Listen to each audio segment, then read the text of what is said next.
सहनाववतु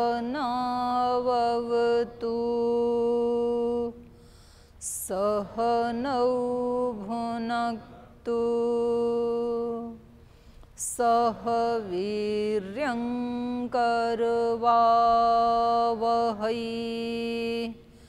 तेजस्विनावधीतमस्तु मा विद्विषावहै। ॐ शान्ति शान्ति शान्तिः।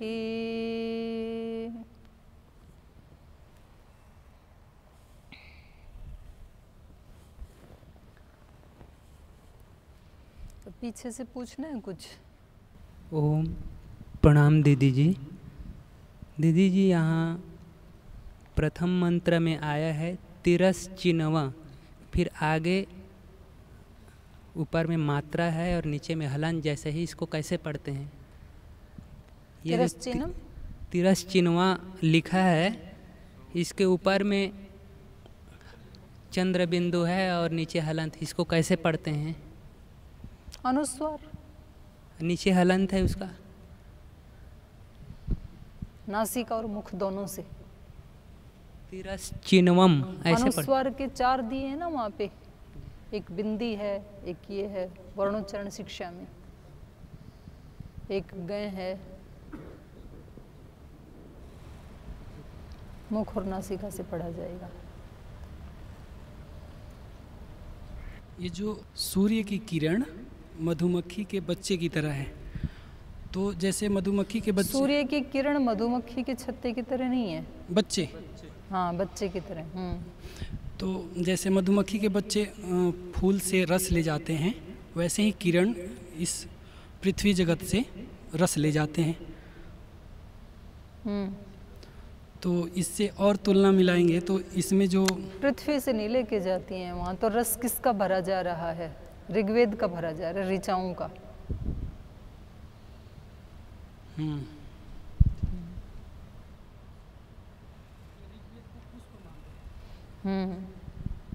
ऋग्वेद को पुष्प माना है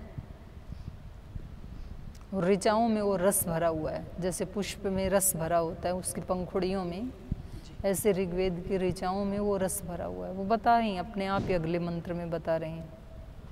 ये प्रसंग चल रहा था कि जो इस सूर्य की प्राची दिशा की रश्मियां हैं, सूर्य की किरणें हैं, वे प्राची माने पूर्व दिशा का मधु नाड्य है, मधु वहन करने वाली नाड़ियां हैं। ऋचे एव मधुकृत ऋग्वेद एव पुष्पम ता अमृता आपह। जो ऋचाएँ हैं, ऋग्वेद के जो मंत्र हैं वो मधुकृत हैं, मधु बनाने वाली मक्खियां हैं। ऋग्वेद एव पुष्पम, ऋग्वेद ही इसका पुष्प है और उस पुष्प में जो रस भरा है ता अमृता आपह, वह रस माने वह अमृतमय रस किसका है? ऋचाओं का ही है। तावा एता ऋचः एतम ऋग्वेदम अभ्यतपत तस्य अभितप्तस्य यशः तेज इंद्रियम वीर्यम अन्नाद्यम रसो अजायत। तावा एता ऋचः, उन ऋचाओं ने, एतम ऋग्वेदम अभ्यतपत, इस ऋग्वेद को तपाया। तपाया मतलब यहाँ पर जैसे पंखुड़ियों से रस निचोड़ा जाता है, ऐसे ऋचाओं के माध्यम से ऋग्वेद का रस लिया जाएगा यहाँ पे। ता एता ऋचय, ऋग्वेद के इन मंत्रों ने, इन ऋचाओं ने, एतम ऋग्वेदम, इस ऋग्वेद को, अभ्यतपस, उस ऋग्वेद को तपाया। उस ऋग्वेद में उन ऋषियों ने चिंतन मनन किया, ध्यान किया, उनका अन्वेषण किया, उसमें क्या रहस्य है उसको जाना।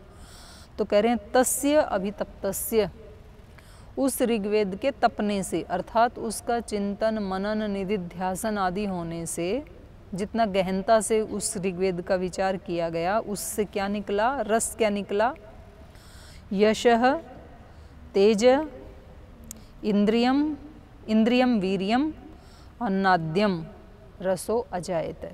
उन ऋचाओं से निकला यश।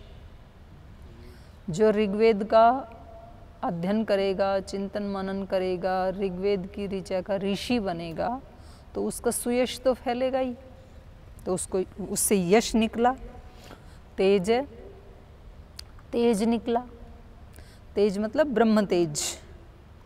और इंद्रियम, तेज दोनों प्रकार की इंद्रियों से अभिव्यक्त होता है तो तेजस्विनी उसकी इंद्रियां भी हो गई।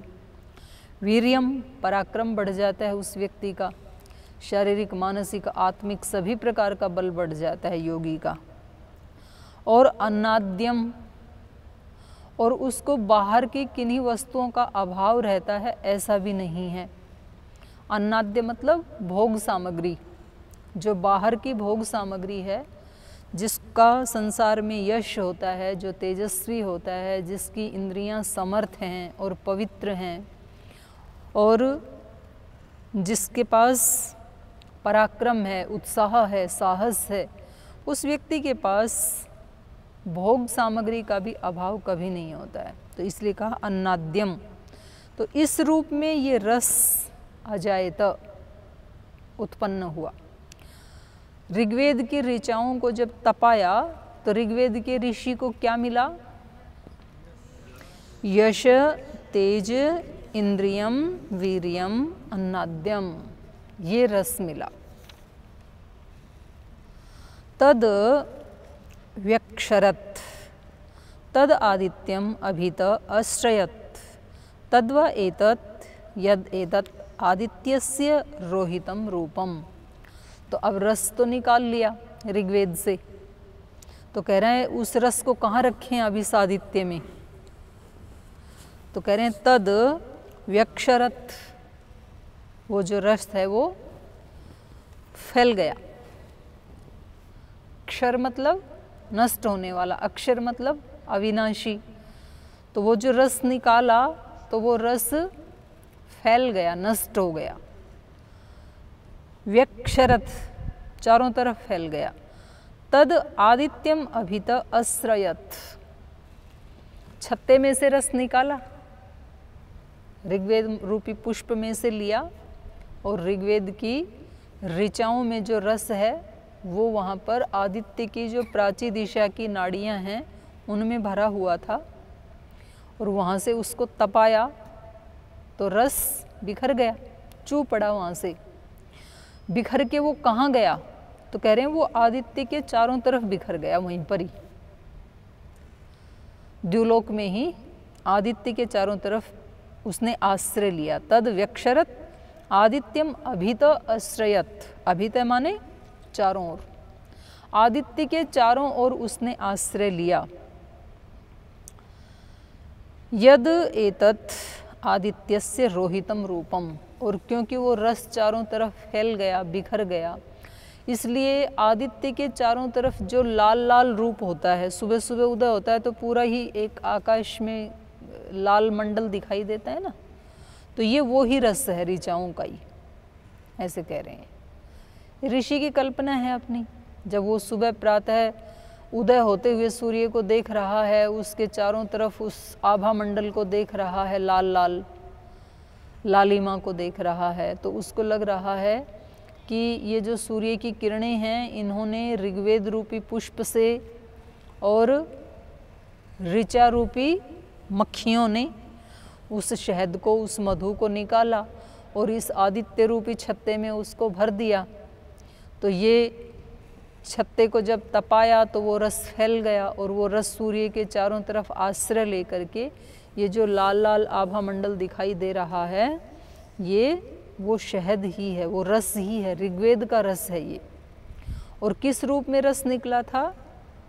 यश, तेज, इंद्रिय, वीर्य, अन्नाद्यम, 5 रूपों में। तो ये एक तरफ की रश्मि हुई प्राची दिशा की। अब ऋषि का जो है क्रम वो पूर्व पश्चिम उत्तर दक्षिण ऐसे नहीं चलता है, वो ऐसे चलता है। जैसे मनसा परिक्रमा में भी एक राउंड से चलते हैं ना, अथा वो पहले वाला मंत्र है ओम प्राची दिगग्निरधिपति, फिर प्राची के बाद दक्षिणा दिगिन, दक्षिणा के बाद आएगा ना प्रतीचि, सीधा पूर्व के बाद पश्चिम नहीं आएगा, पूर्व फिर दक्षिण फिर पश्चिम फिर उत्तर, तो ऐसे चलता है। तो इसलिए यहाँ पर भी अगली दिशा कौन सी ली? दक्षिणा। अथ ये अस्य दक्षिणा रश्मयः ता एव अस्य दक्षिणा मधुनाड्य यजुंसि एव मधुकृत यजुर्वेद एव पुष्पम ता अमृता आपः।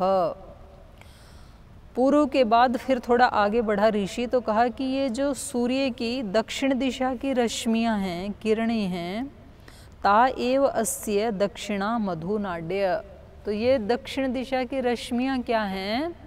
ये जो आदित्य रूपी छत्ता है मधु का, इस मधु के छत्ते की दक्षिण दिशा की मधु नाड़ियाँ हैं, मधु का वहन करने वाली नालियाँ हैं दक्षिण दिशा वाली, चारों तरफ ही नालियाँ हैं, तो एक एक दिशा में जाके देख रहे हैं।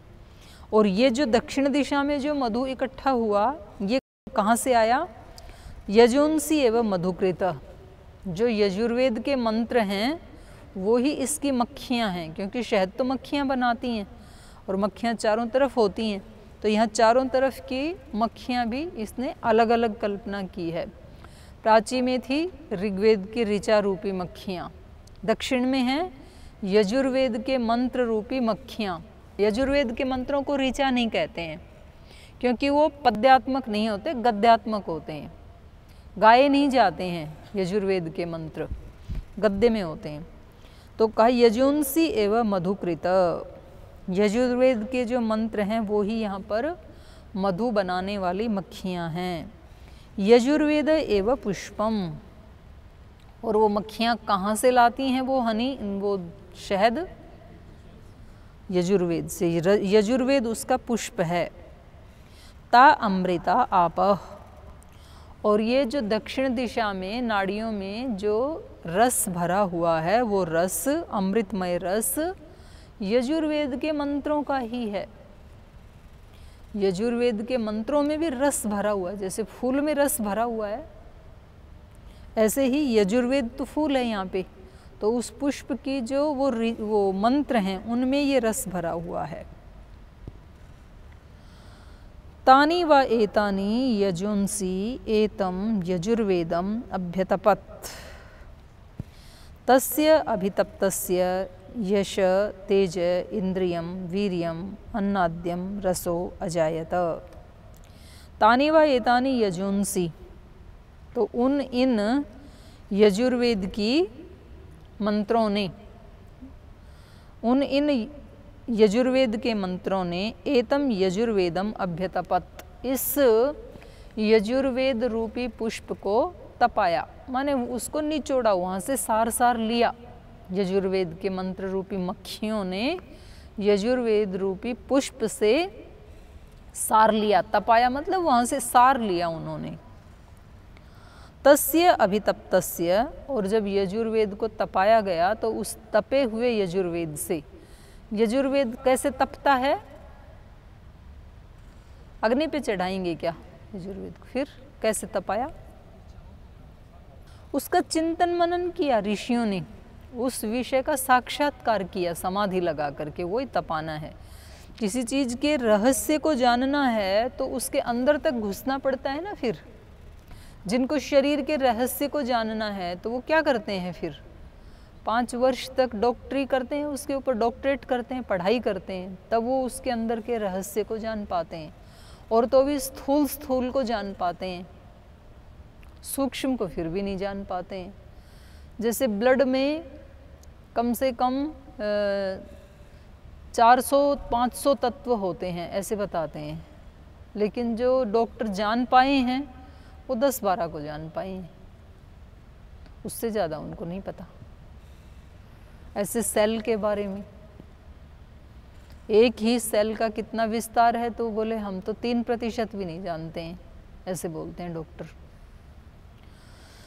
तो किसी चीज़ के बारे में, किसी चीज़ को तपाना, उसके रहस्य को जानना मतलब उस विषय के बहुत डीप में जाना, तब वो विषय पता लगेगा। नहीं तो ऊपर ऊपर से देखने से तो कुछ भी पता नहीं लगेगा। ऊपर ऊपर से देखें तो जब हम वहाँ गए थे, अंडमान निकोबार गए थे, तो सब पानी पानी, नीला समुद्री समुद्र, तो ऐसे लगता है कि बस अब पानी ही पानी है। फिर वो करते हैं पानी में स्कूबा ड्राइविंग, 30-40 फीट नीचे लेके जाते हैं वो पानी में। तो वो इतनी सुंदर सृष्टि है वहाँ पानी में भी, पानी के अपने वो पेड़ पौधे अलग, और इतना सौंदर्य, उसके वहाँ के जीव जंतु, वहाँ की अलग मछलियाँ, और वहाँ भी मतलब रेत है, बहुत सुंदर है वो सृष्टि, उसको शब्दों में मैं नहीं बता सकती हूँ।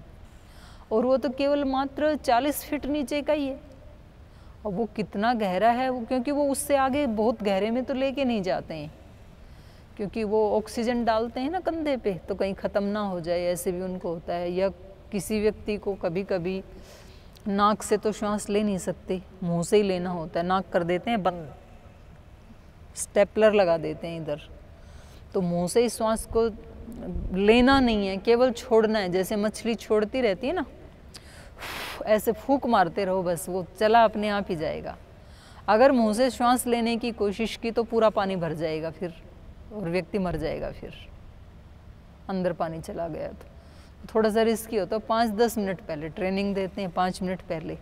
अब इतनी हमें अभी तक आदत क्या पड़ी हुई है, नाक से श्वास लेने की, मुंह से लेने की है ही नहीं। और मुंह से भी लेते हैं तो फिर अंदर लेते हैं हम, मछली की तरह तो आदत नहीं है ना, पता नहीं कब मछली बने होंगे, तो कितने गहरे हैं वो संस्कार, तो ज़्यादा उसमें नहीं ले जाते हैं। तो जो बीच वाली जो एरिया है उसकी तो पता नहीं हज़ारों फीट गहराई है, तो उस सृष्टि के बारे में जहाँ मोती बनता है कौन कह सकता है। लेकिन उसको देख के ही हमें तो इतना आश्चर्य हुआ, इतना सुंदर सृष्टि है। तो मैं सोच रही थी कि देखो बाहर से देखें तो सब पानी पानी है, जल ही जल भरा है बस, और क्या है। अब धरती को ऊपर से देखें तो क्या है, खेत हैं, मिट्टी है, कंकर पत्थर हैं थोड़े से, बस रेत ही रेत, मिट्टी मिट्टी। लेकिन जब उसको खोदते हैं तो कहीं हीरा निकलता है, कहीं सोना निकलता है, कहीं कॉपर निकलता है, कहीं लोहा निकलता है, क्या क्या निकलता है, कहीं गैस निकलती हैं, कहीं खारी पानी निकलता है, कहीं बहुत मीठा निकलता है। तो ये ऐसे ही हमारा ये शरीर विज्ञान बाहर से देखें तो बस इतना ही पता है, हड्डियां हैं, मांस हैं, खून है, तो डॉक्टर तो उतना ही जान पाएंगे। लेकिन जो योगी हैं वो एक बार जाएं तो फिर एक एक अंग को देखने में वो अपने आप में अनंत है।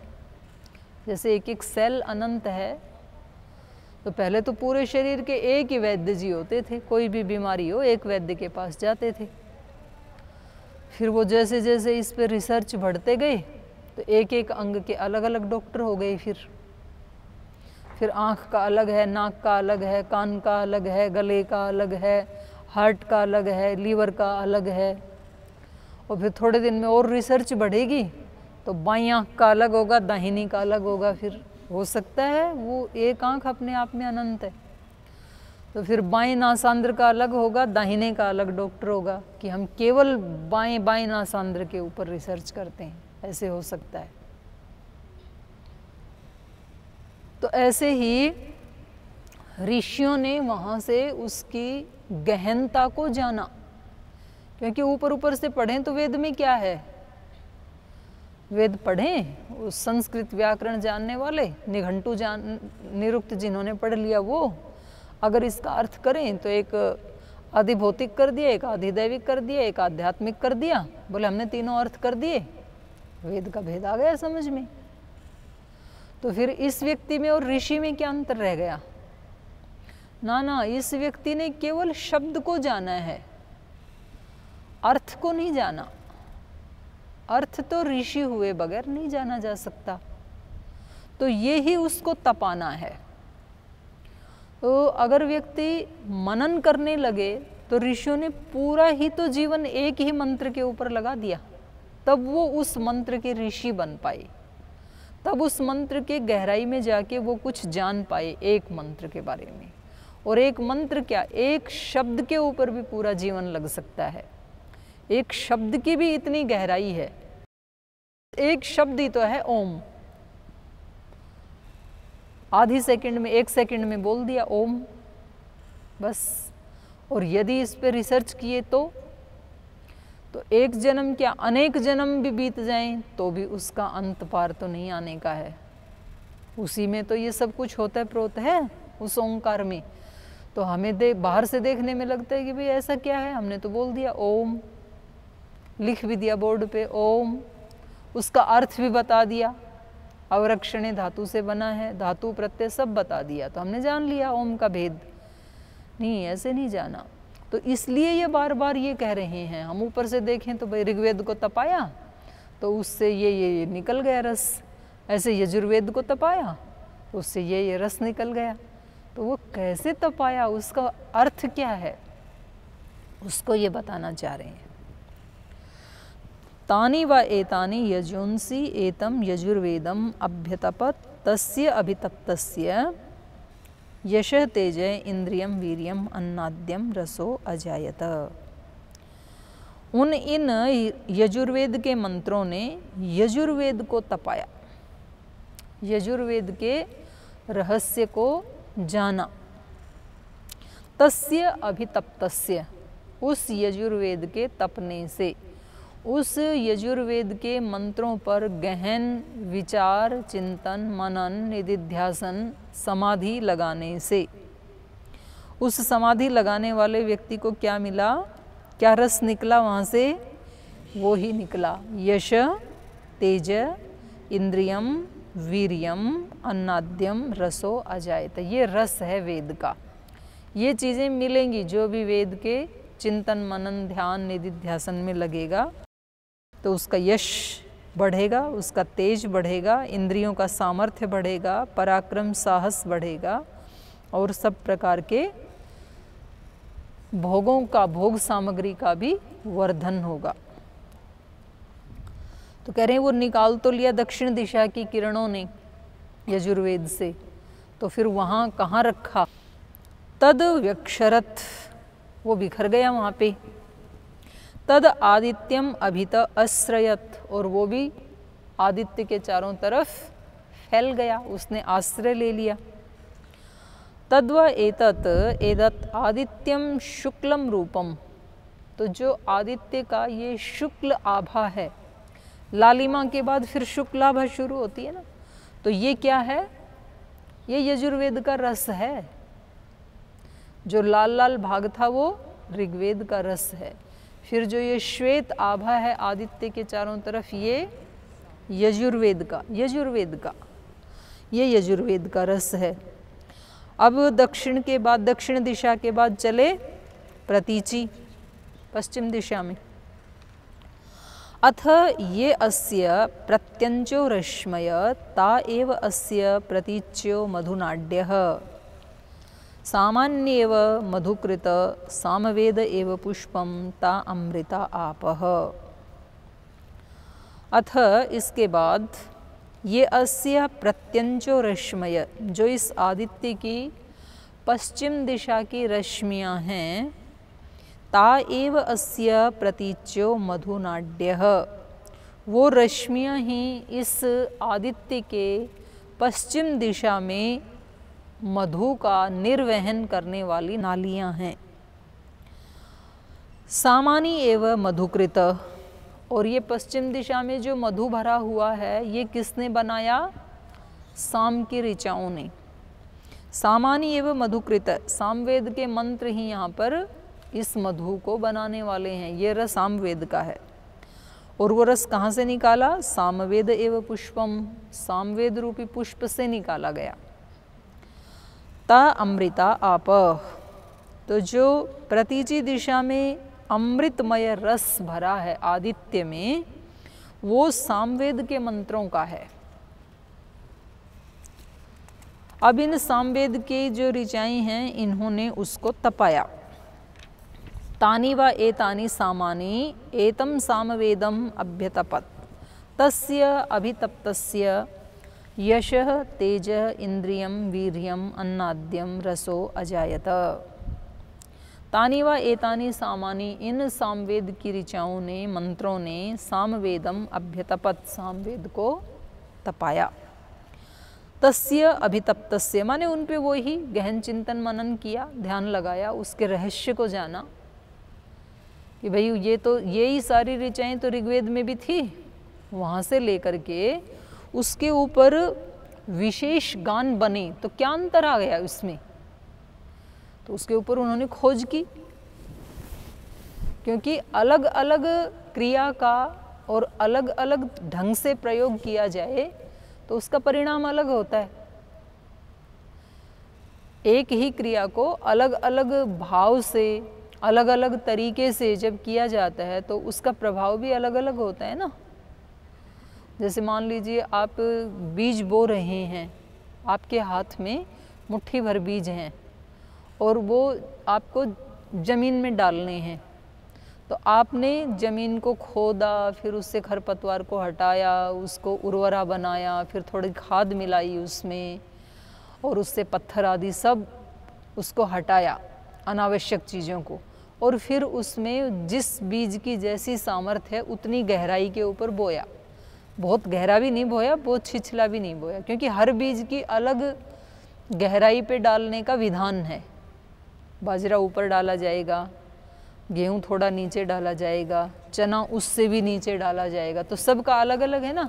तो उस तरह से उसको डाला, तो फिर उससे जो परिणाम हुआ वो एक बीज का परिणाम अनंत गुणा हुआ, और वो ही मुट्ठी भर बीज था हमारे पास। तो ज़मीन में ही तो डालना था, ना हमने हल चलाया, ना हमने मिट्टी को ठीक किया, कुछ नहीं किया, ऐसे ही फेंक दिया हमने उसको, एक मुट्ठी भर था हमारे पास। तो इसका परिणाम क्या होगा? जीरो होगा, कुछ भी नहीं निकलेगा, जो था वो भी चला गया, और वहाँ एक दाने का परिणाम अनंत हो गया। तो दोनों क्रियाओं में अंतर हो गया ना। पहले वाली को जिस भाव से और जिस प्रक्रिया से गुजारा, दोनों ही स्थिति में एक मुट्ठी बीज मिट्टी धरती में डाला गया, लेकिन दोनों का परिणाम अलग अलग निकलेगा। तो ऐसे ही वही साम की ऋचाएं हैं, ऋग्वेद की ऋचाएं हैं। ऋग्वेद में उनको स्वर के साथ पढ़ा गया, सामवेद में उनको विशेष गान के साथ गाया गया। तो प्रक्रिया चेंज हो गई, भाव चेंज हो गए गाते समय, तो उनका परिणाम भी फिर अलग होगा। तो उसके ऊपर ऋषियों ने सर्च की, सर्च ऋषियों ने की, हम रिसर्च करते हैं। रिसर्च मतलब जिस पे सर्च हो चुकी है, पहली सर्च तो ऋषियों ने की, अभी जो है वो क्या कर रहे हैं, उसके ऊपर सर्च कर रहे हैं, सर्च पर सर्च, रिसर्च। तो फिर इन्होंने क्या किया, तानि वा एतानि सामानि एतं सामवेदम अभ्यतपत् तस्य अभितप्तस्य यशः तेजः इंद्रियं वीर्यम् अन्नाद्यं रसो अजायत। तो उनको जब तपाया साम की ऋचाओं को, सामवेद के मंत्रों को, तो उनसे भी रस निकला, और वो रस भी क्या था, यश स्वरूप था, तेजस स्वरूप था, इंद्रिय सामर्थ्य स्वरूप था, उत्साह पराक्रम वीर्य स्वरूप था, और भोग सामर्थ्य स्वरूप था।